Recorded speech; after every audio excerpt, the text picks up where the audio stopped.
watching The Connie Bryan Show. Well, as you've probably heard by now, our liar-in-chief, Donald Trump, has hired himself a new liar of the month, lawyer of the month, Rudy Giuliani of all people. And he's been trying to act like a tough guy, going around doing all the talk shows, telling everybody Trump does not have to comply with any subpoena from the special prosecutor, like he's somehow above the law and all. So legal experts have chimed in saying this is BS. Trump's going to be forced to comply due to Mueller's brilliant strategy on this. Yeah, the interview will now include a bucket of extra crispy Kentucky Fried Chicken. And not only that, Mueller has promised Trump for every question he answers and doesn't plead the fifth, Mueller's going to toss him a quarter-pounder with cheese. Let's see, what else has been going on? Oh, Monica Lewinsky was back in the news. Did you hear about this? And I'm not making this up. Town and Country magazine uninvited Monica, poor thing, to their big annual philanthropy summit this year. They uninvited her when they found out that Bill Clinton was also planning on attending the event. And then Monica goes on Twitter to say that manners expert Emily Post would not approve. And I agree with Monica. This is just ridiculously rude. I mean, what was Town and Country magazine trying to do? Make her get back down on her knees again? I mean, this is just... It's crazy. And your heart really has to go out to Monica at this point. I mean, what's it been? It's been over 20 years and Bill Clinton is still getting away with giving Monica the raw end of the stick? I mean... But really, it was more about how they uninvited her. They just sent her a postcard in the mail that said, "Sorry, no cigar." I mean, who does? That's just so freaking rude. Who does that? But you know what they were afraid of. You know why they did this, don't you?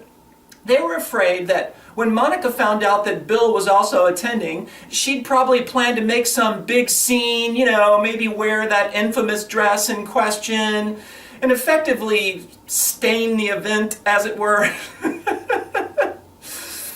So, and I have to say, I agree with Monica that manners expert Emily Post would say that the way to handle this was not to ban Monica from the gala. I mean, besides, there's like millions of Americans that would die to see that dress, that really have a curiosity to finally see the thing. So the way to handle it would have been to just make Monica promise that she'd at least finally wash the damn thing first. And last but not least, how many of you guys bank with the Antichrist? No, I'm not talking about Mark Zuckerberg. He hasn't turned Facebook into a Bitcoin bank just yet, but give it time. I'm talking about Wells Fargo. Did you hear about this? Recently, Wells Fargo was hammered by the feds with a $1 billion fine, all because they were fraudulently forcing their loan customers to get car insurance that they didn't even need. So the judge threw the book at Wells Fargo, hit him with the maximum fine, plus 15%. Yeah, the judge said he added the extra 15% just because they're such predatory a-holes in this case. They wouldn't even let their customers save 15% by switching to Geico. All right, stick around. We got a great show planned. You don't want to miss it. Please, no channel surfing. We'll be right back.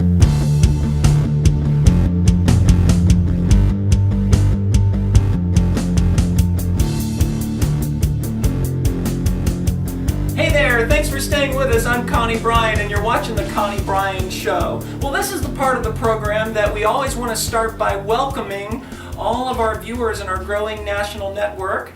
We have 5 access centers that we broadcast to here in California and 5 outside of the state. So first of all, we want to say welcome to all of our Sacramento and Davis viewers where we emanate from. Thanks so much for tuning into the program.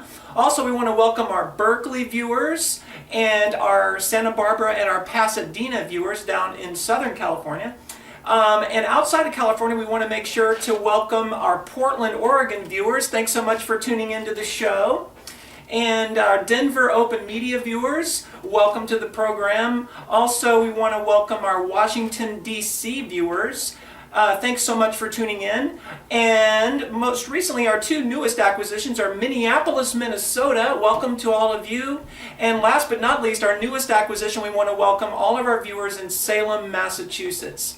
Thanks so much for tuning in, and also to everyone out there, wherever you are, worldwide on the web. Now, this is the part of the program that I like to catch you up on stories I've been keeping up with in the news that I think you might be interested in.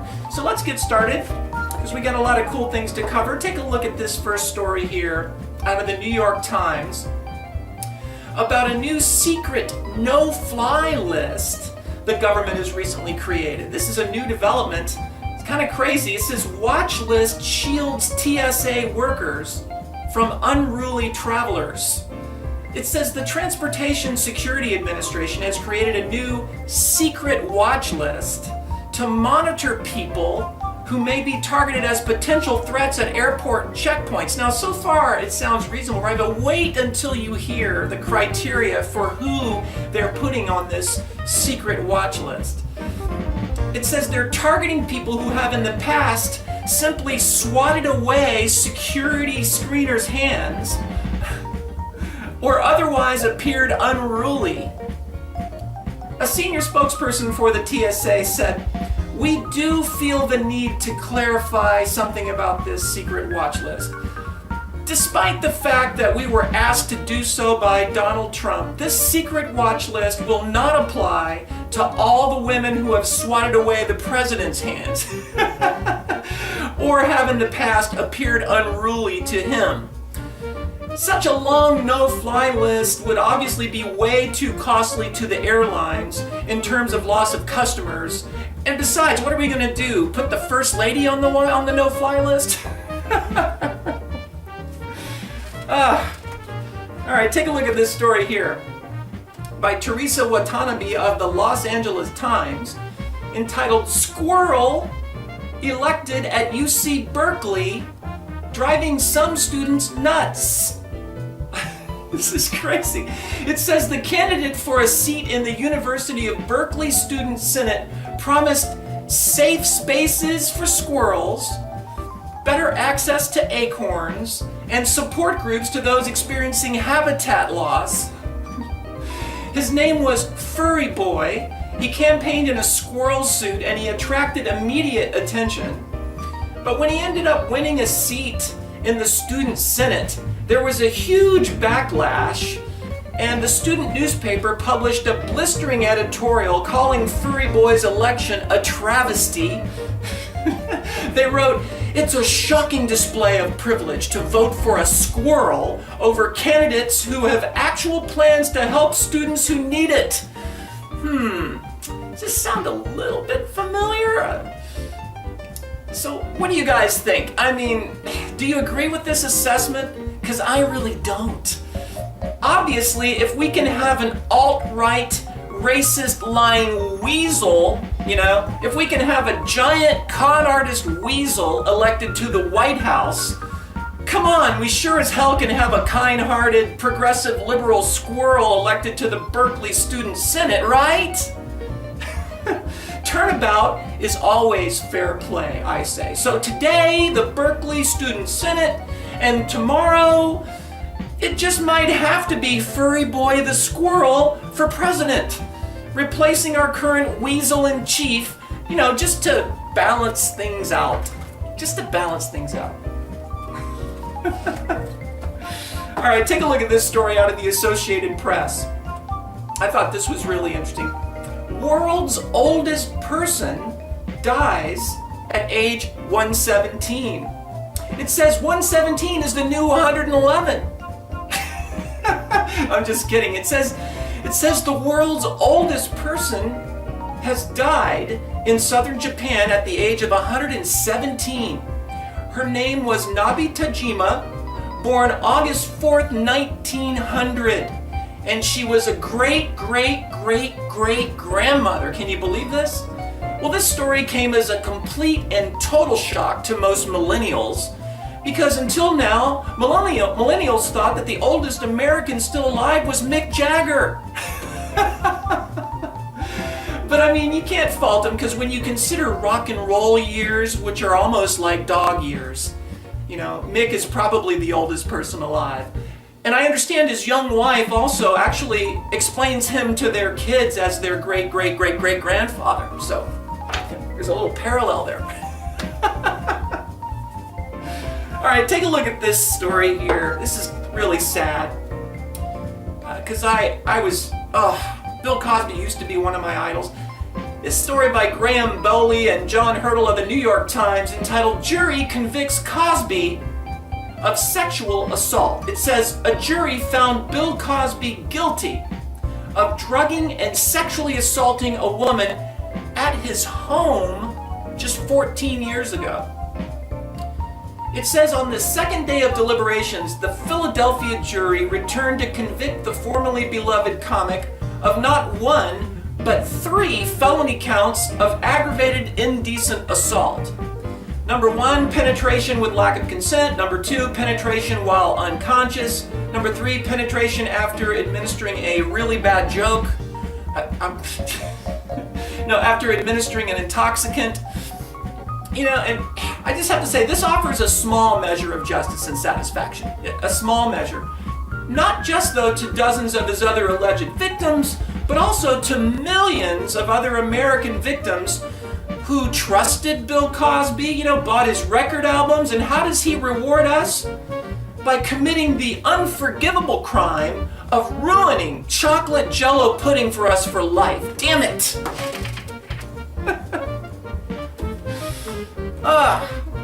Just can't even...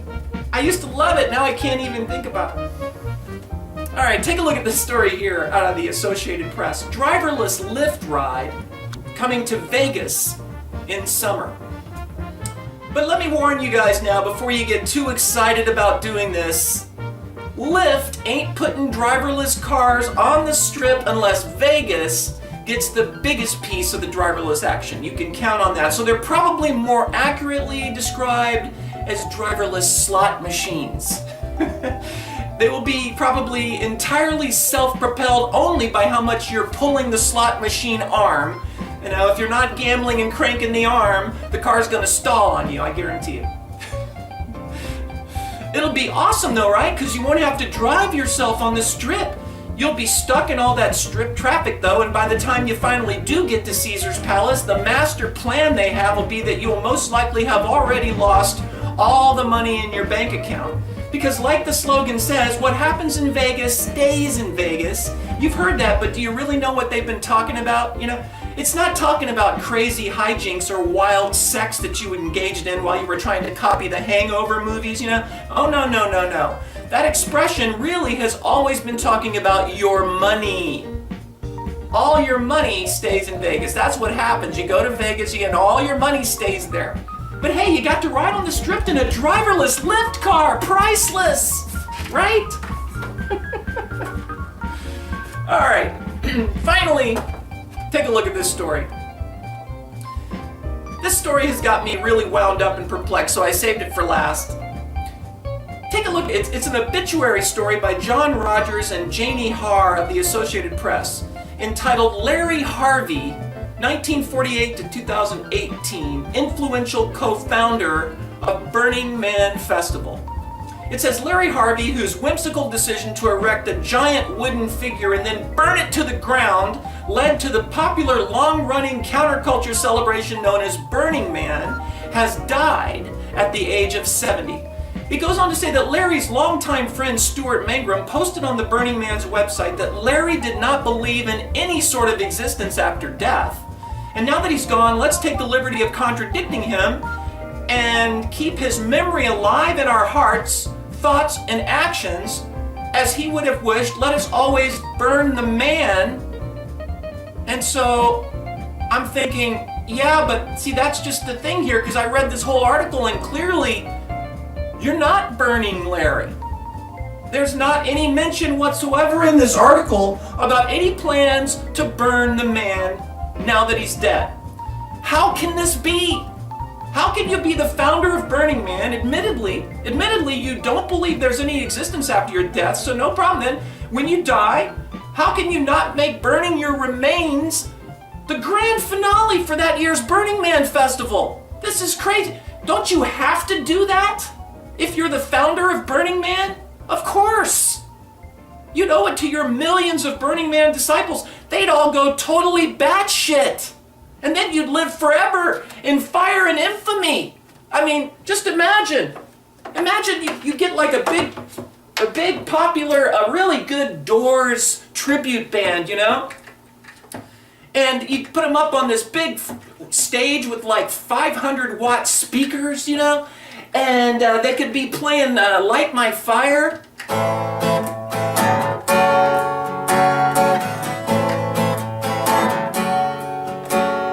You know that it would be untrue.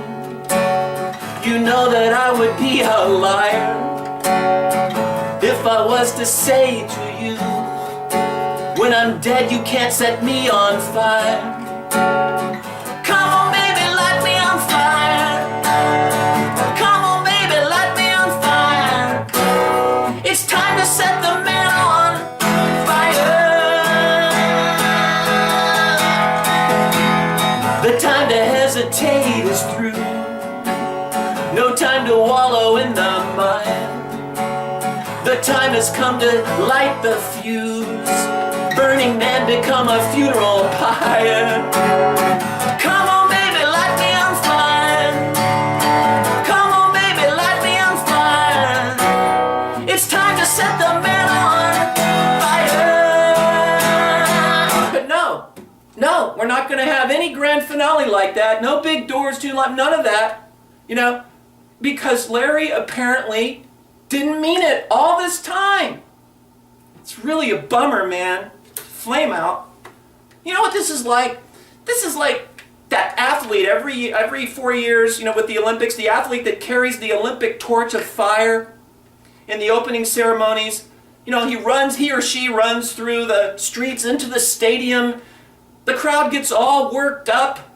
But then when they get to where they're supposed to use the torch to light the eternal Olympic flame, this is like that person carrying the torch just says, "F it," you know, and tosses the torch in a bucket of water and just heads to the nearest Starbucks, you know, for a mocha latte. I might have to go out and do some interviews on the street with some Burning Man enthusiasts and see what they think about this. Make this a project. Thanks so much for tuning in. Stay with us. We got a really good guest coming up in the program. I'm going to hold you in suspense. Stick around. No channel surfing. We'll be right back.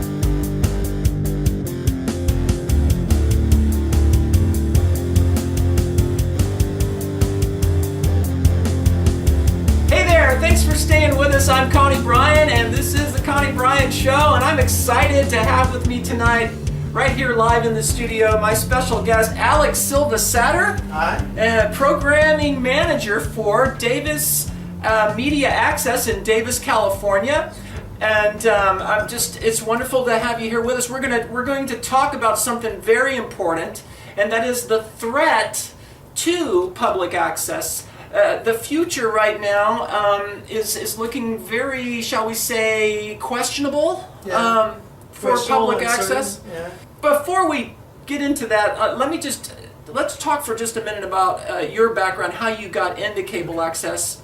I understand you have a background in the arts a little bit in the arts and then technology, and I came out here to California and I taught in some summer kids camps. And then I was looking for, a permanent full-time job, and the job came open at the Media Center. And when you were doing with the kids, the summer camps, it was with film film, but teaching website making, video making, computer game making. Awesome. So kind of a variety of things. So you have the whole technology area you're pretty familiar with, and that's why they chose to hire me, because we have some summer kids programs. Okay. And they felt, well, you could teach the summer kids programs in addition to the other duties we're hiring you for. And so you oversee the programming for Davis Access. Yeah, all the scheduling for the public access channel and the educational access channel. Because we need to talk right off the bat about what makes cable access so special, besides the fact that my show is, aired.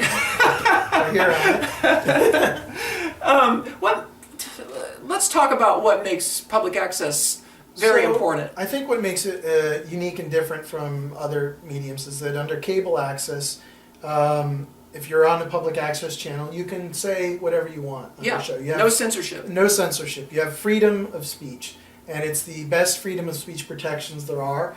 If you're on radio, there's 7 dirty words you can't say. If you're on broadcast TV, oh, God forbid, some clothing accident should happen. But on cable, you can pretty much do anything as long as it's not obscene.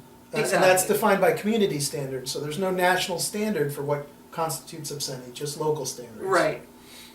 So it's really about the community and what they want to see, but you're protected. So if you want to get on there and talk about things that might be controversial or that people disagree with, you still but you have can't your do chance. that on mainstream. No, And- not really. Somebody will, cut you off, or sponsors will pull their money. Right. And So the then- mainstream channels that people find on their cable lineup, they're not going to get free speech. That's Right. what you get with cable access. Yeah. And no commercials, totally non-mainstream. And Yeah. I'd like to think that that's what a lot of my viewers like about this show, is that Yeah. I come on and I share my opinions and tell it straight how I feel about things, and I'm That's not right. beholden to sponsors. And this opportunity could very possibly go away Yeah. in the not too distant Unfortunately, future yeah. here if we're not careful and be good watchdogs about making sure that doesn't happen. Yeah. Right? Well, I think, free speech means a lot of things, and to a lot of people, what it is it's controversy, and people, they don't want to hear other people's opinions. But you come on, you do your show, you have your right to your opinion, and other people could come on and have their own show and tell their opinion, and no one's going to cut them off. But then there's also many people, I would just like to say, there's a lot of people who say, I want to hear what Connie right?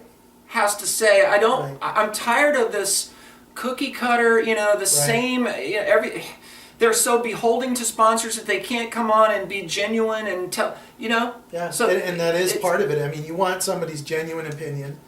You want to hear what they have to say, because I think that if you want to have dialogue with someone and change their mind about something, Right. you need to know where they're coming from, and they need to be able to speak freely about what they feel.